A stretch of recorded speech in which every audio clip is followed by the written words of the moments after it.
मसीह यीशु की सलामती आपके साथ हो। हम दुख्तराने पालूस आप मोमिनीन के लिए एक ऐसी सीरी लेकर आए हैं जो आपको इन रोज़ों के बाबरकत अयाम में पूरे जिस्म के साथ रोज़े में शरीक होने का मौका देगी।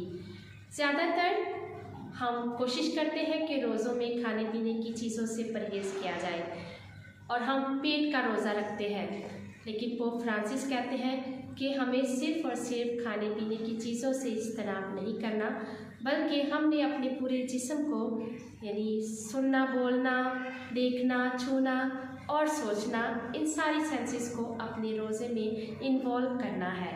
तो आए हम आज रोज़ों के इस पहले हफ्ते से आगाज़ करते हैं और जिसमें हम कहेंगे कि ये पहला हफ्ता कान के रोज़े का हफ्ता है। हर रोज़ हम सुनेंगे कि हम किस तरह कान का रोज़ा रख सकते हैं।